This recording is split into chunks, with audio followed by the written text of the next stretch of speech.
the first thing I noticed was the silence. Not the kind of silence you get in a peaceful place, but the kind that makes your stomach twist because you know something's wrong. My 7-year-old daughter, Emma, stopped coloring at our little corner table in the diner and just stared across the room with these wide, nervous eyes. When I turned around, I saw one of the richest men in the state sitting alone at the table that had been ours every Friday night for almost 3 years. And before I could even say anything, my daughter whispered, "Daddy, that's him." I had no idea what she meant. I thought the billionaire had simply taken the wrong table. I thought maybe he didn't realize a struggling single father, and his little girl sat there every week because it was the only place in town where we still felt like a family. But then he looked directly at me with tears in his eyes and said 6 words that changed my life forever. She has her mother's exact smile. "Tell me something honestly. If you were in my shoes, what would you have done?" Because that moment shattered everything I thought I knew about my past, my daughter, and the woman I spent years trying to forget. 3 years earlier, my life looked completely different.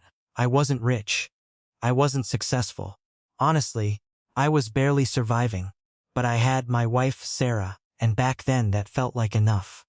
Sarah had this laugh that could pull me out of the darkest mood imaginable. Even when we were struggling to pay rent, eating cheap noodles for dinner 4 nights a week, she somehow made life feel warm.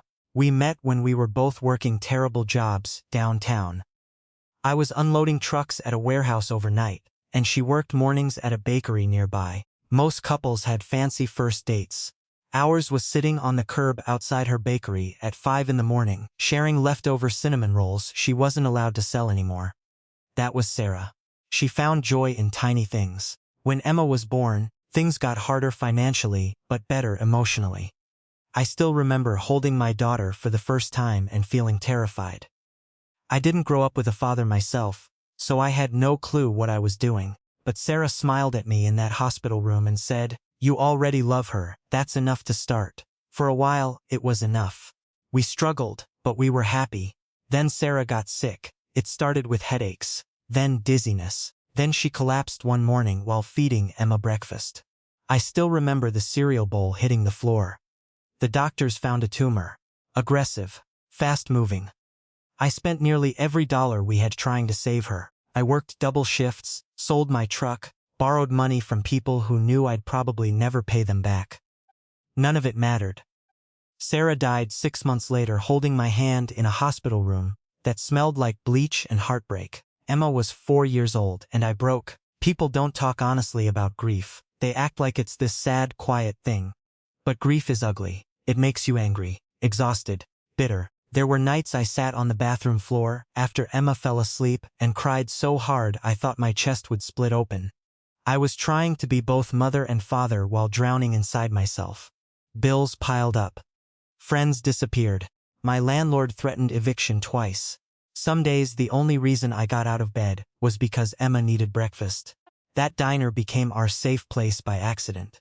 Every Friday after my paycheck cleared, no matter how small it was, I took Emma there for grilled cheese sandwiches and chocolate pie. Same booth every time, back corner by the window. Sarah used to sit there with us before she died. Emma called it Mommy's Table. I never corrected her because honestly, I called it that in my head too. The owner, Linda, felt sorry for us. Sometimes she'd slip Emma extra fries without charging me. Sometimes she'd pretend the pie was on special, when really she just knew I was counting dollars in my wallet. Those Friday nights became sacred to us. No matter how bad life got, we had Mommy's Table. Then came the night everything changed. It was raining hard outside. I remember, because my shoes were soaked through when Emma and I walked into the diner. She was excited because she'd gotten a gold star at school for reading aloud in class. I promised her pie to celebrate. But when we walked toward our booth, someone was already sitting there. At first, I just felt annoyed. The man wore a dark coat that probably cost more than my monthly rent. Silver hair, expensive watch. 2 security guards near the door pretending not to watch him. I recognized him instantly from local news. Richard Bennett, billionaire real estate developer. The kind of man who bought buildings just to tear them down and build bigger ones. People either worshipped him or hated him. I cleared my throat politely. "Excuse me, sir, I think there's been a mistake." He looked up slowly. His eyes landed on Emma first, then his face changed. I can't explain it exactly. It was like all the air left his body. His hand gripped the edge of the table. He looked terrified. Emma hid slightly behind my leg. I tried again. "We always sit here Fridays. If you don't mind." "She has Sarah's eyes," he whispered. My blood ran cold. The diner suddenly felt too quiet. "How do you know my wife's name?" I asked. The billionaire stood up so quickly, his chair scraped loudly across the floor. People turned to stare. He looked at Emma again like he'd seen a ghost. "Please," he said softly. "Sit down." Every instinct told me to grab my daughter and leave. But something about his expression stopped me. It wasn't arrogance. It wasn't pity. It was pain, so we sat. Emma stayed close to me while the billionaire stared at the table for a long moment before speaking again. "I loved Sarah," he finally said. I laughed immediately because the sentence sounded ridiculous. "Yeah, okay, I'm serious. No offense, buddy, but my wife worked at a bakery. And before that," he said quietly, "she worked as an assistant at my company for 11 months. I froze. Sarah had mentioned an office job years earlier, before we met. She barely talked about it except to say she hated the environment. She quit suddenly," he continued. "She disappeared before I could find her." My chest tightened. "Find her for what?" He looked at Emma again, and that's when the impossible thought entered my mind. "No," I whispered. Richard Bennett closed his eyes. "I didn't know she was pregnant." The room spun around me. I stood so fast my coffee spilled across the table. "You stay away from my daughter." Several people in the diner looked over nervously. Emma started crying softly, confused and scared. "I'm her father," I snapped. Richard nodded immediately. "I know you are." "No, you don't get to walk in here after 7 years and say things like that. I never knew she existed." "Then why are you here?" His answer hit harder than I expected. "Because Sarah wrote me a letter before she died." I stopped breathing for a second. "What?" "She sent it 6 months ago. My assistant found it buried in old correspondence this week." His voice cracked. "She told me everything." I stared at him in disbelief. Sarah never mentioned another man. Never once. Richard reached slowly into his coat pocket and pulled out a worn envelope. My hands shook as I opened it, because I recognized Sarah's handwriting instantly. "If you're reading this, Richard, it probably means I'm gone. I never told you about Emma because by the time I found out I was pregnant, you were engaged and building your empire while I was terrified and alone. Then I met Daniel. He loved Emma before she was even born. He gave her a real father. Please don't take that away from him if you ever find them. But maybe just see her once. Because despite everything, you deserve to know she exists." I must have read the letter 5 times. My hands were trembling so badly I could barely hold it. Emma tugged softly on my sleeve. "Daddy, are you okay?" I looked at my daughter, my little girl who I'd raised since birth, whose nightmares I comforted, whose lunches I packed, whose tiny hand I held through every difficult moment after Sarah died. And suddenly I was terrified someone could take her from me. That fear consumed me over the next several weeks. Richard started showing up carefully, respectfully, never pushing too hard. Sometimes he'd sit across the diner without speaking to us. Sometimes he brought Emma books because Sarah's letter mentioned. Emma loved reading. I hated him for it. Hated how naturally Emma smiled around him. Hated how his expensive suits and calm voice made me feel small and broke. One afternoon, Emma asked me a question that nearly destroyed me. "Daddy, if he's my other dad, does that mean you won't be my dad anymore?" I pulled the car over immediately because I couldn't see through the tears in my eyes. I turned toward her and held her tiny face in my hands. "Listen to me carefully," I said. "Nothing in this world could ever stop me from being your dad." "But why does he look sad all the time?" "Because grief recognizes grief." I didn't say that aloud, though. Instead I said, "Sometimes adults make mistakes that hurt for a long time." The hardest part was that Richard never acted like the villain I wanted him to be. If he'd been arrogant or cruel, this would have been easier. But he wasn't. He asked permission before every interaction with Emma. He respected boundaries. One day he even thanked me for giving her the childhood I couldn't. I didn't know what to do with that. A month later things got worse. My landlord finally evicted us. I was 2 months behind on rent after missing work, because Emma caught pneumonia. I remember sitting on our apartment floor surrounded by boxes while Emma slept beside me on a blanket. I felt like a failure. Then there was a knock at the door. Richard, I immediately got angry. How did you find me? Linda from the diner told me. Great. He looked around the apartment silently. The peeling walls, the empty kitchen shelves, the packed boxes. Then he saw Emma asleep. Something broke in his expression. She shouldn't have to live like this, he whispered. Shame hit me like a punch. You think I don't know that? That's not what I meant. You rich people always think money fixes everything. No, he said quietly. I think love fixes everything. Money just removes some suffering. I didn't respond. Then he offered me something that made my stomach turn. Come stay at my guest house temporarily. I laughed bitterly. Absolutely not. Daniel, I'm not your charity case. You're her father. The words stopped me cold. He continued carefully. And she needs stability right now. I hated that he was right. So that's the situation I was in. A broke single father facing homelessness, while the biological father of my daughter offered us help I desperately needed but didn't trust. Before I tell you what happened next, I want you to think honestly about what you would done in my shoes. Would you swallow your pride to protect your child? Or would you walk away from the man connected to the biggest secret your wife ever kept from you? Because at that moment, I truly didn't know which choice would destroy me more. In the end, Emma made the decision for me without realizing it. She woke up, while Richard and I were arguing quietly in the kitchen. She walked out rubbing her eyes and asked, Daddy, are we gonna lose our home again? Again. That word crushed me because it reminded me she'd already lost her mother. I looked at her little face, exhausted and scared, and my pride suddenly felt worthless. We moved into Richard's guest house 2 days later. I told myself it was temporary, but living there changed everything. The estate was enormous, bigger than any place I'd ever stepped foot in. Emma thought it looked like a castle. At first I worried Richard would try to buy her affection with gifts, but surprisingly he didn't. He spent time with her instead, real time. He helped with homework, took her to the library, sat through endless pretend tea parties where Emma forced him to wear ridiculous plastic tiaras, and slowly, against my will, I saw something heartbreaking. He genuinely loved her. One night I couldn't sleep and walked downstairs for water.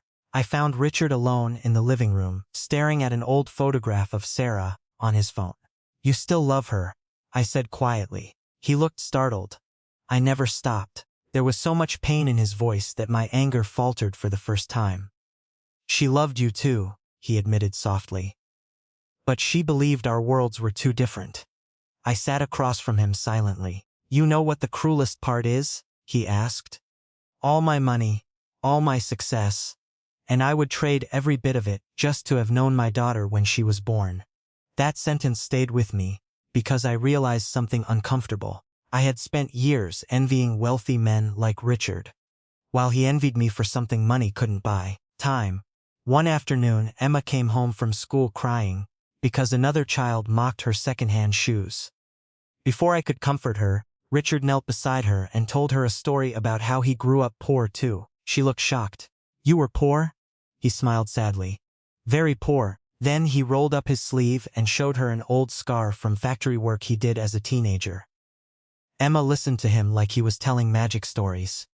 And for the first time, I didn't feel threatened watching them together. I felt grateful, but peace never lasts long in stories like this. A woman named Victoria entered the picture 3 weeks later. Elegant. Beautiful. Cold. She was Richard's ex-fiancée, the same woman Sarah's letter mentioned. The moment she saw Emma, her expression changed. Later that night I overheard them arguing in his office. You're risking everything for that child? She's my daughter. There's no proof. There's enough. Victoria's voice turned sharper. Do you understand what this could do to your reputation? Investors are already nervous. She's 7 years old, Victoria. And your company employs thousands of people. Then came the sentence that made my blood boil. Send them away before this becomes a scandal. I walked into the office before I could stop myself. "You know what?" I snapped. "You don't have to worry, we'll leave tonight." Richard stood immediately. "Daniel, wait." Victoria looked relieved, but Richard turned toward her with a fury I hadn't seen before. "No," he said coldly. "You leave." She stared at him in disbelief. "You're choosing them over me?" "I'm choosing my daughter." Victoria stormed out. I expected Richard to look triumphant. Instead, he looked exhausted. "I'm sorry," he said quietly. "For what?" "For every selfish decision I made before I met Sarah again through Emma. That night changed our relationship permanently." Months passed. Emma started calling Richard Mr. Bennett at first. Then Rich. Eventually, one accidental moment changed everything. She fell while riding a bike on the estate driveway and scraped her knee badly. Both Richard and I ran toward her at the same time. She reached for both of us crying, "Dad! Daddy!" We froze. Emma looked horrified. "I'm sorry," but Richard dropped to his knees with tears in his eyes. "Don't apologize for love," he whispered. I had to turn away because suddenly I was crying too. The truth is, I spent so long fearing Richard would replace me that I never considered something else entirely. Maybe Emma didn't have to lose anyone. A few weeks later, Richard invited us to a charity gala. I refused immediately because I didn't own clothes fancy enough for those people. But Emma begged me to go because she wanted to see the ballroom, so we went. I felt completely out of place surrounded by millionaires sipping champagne, but Emma looked like a princess in her little blue dress. Richard stayed beside her the entire night, proudly introducing her to everyone. Then one investor made a mistake. He looked at Emma and laughed lightly. "Amazing how much she resembles you. Shame about the circumstances." Room went silent. I saw Richard's face harden instantly. "What circumstances?" he asked coldly. The man awkwardly shrugged. "Well, the scandal." Richard stepped closer. "My daughter is not a scandal." The investor tried laughing it off, but Richard wasn't finished. "Do you know who raised her while I was absent?" "Daniel did, a man with more integrity than half the people in this room combined." Then he did something I never expected. He publicly introduced me as Emma's father too. Not stepfather, not guardian father. Both of us. That moment healed something inside me I didn't even realize was broken. After the gala, Emma fell asleep in the back seat during the drive home. Richard and I sat quietly in the driveway for a long time. Then he said something I'll never forget. "You know Sarah chose correctly." I frowned. "What?" "She chose you to raise her daughter." I looked down at my hands. "I used to resent you," he admitted. "But now I thank God she had you." No one had ever said anything that meaningful to me before. A year later, things looked completely different. Richard helped me start my own small construction business, instead of just handing me money. He said, "Dignity matters." Turns out he was right. The business grew steadily. Emma thrived in school. We still went to the diner every Friday night too. Only now there were 3 of us sitting at Mommy's table. One evening, Emma asked us both a question while eating pie. "If Mommy could see us now, do you think she'd be happy?" Neither of us answered immediately because emotion hit too hard. Then Richard smiled softly. "I think she'd finally be at peace." I looked around that tiny diner booth where so much pain first resurfaced. Funny enough, it became the place where healing started too. Sometimes life doesn't split people apart the way you expect. Sometimes the truth you fear most becomes the thing that saves you. If Richard never sat at that table, I probably would have spent my life drowning in pride and grief, and he would have spent his life wondering about the daughter he never knew existed. Instead, Emma got something rare. More love. And honestly, she deserved every bit of it. So if there's one thing I learned from this whole mess, it's that being a father has nothing to do with biology alone. It's about showing up. Staying when things get ugly. Loving a child enough to put your ego aside. I used to think Richard was the enemy because he had money and power I could never compete with. But, in the end, we were just 2 broken men trying to love the same little girl. And somehow, against all odds, that became enough. If you were on my side through this story, like this video. And if you think Richard deserved a second chance too, let me know in the comments because I genuinely want to hear what you would have done in my position. Don't forget to subscribe for more emotional stories like this, and share your final thoughts on everything that happened. Thanks for listening to my story tonight. I'll see you all in the next one.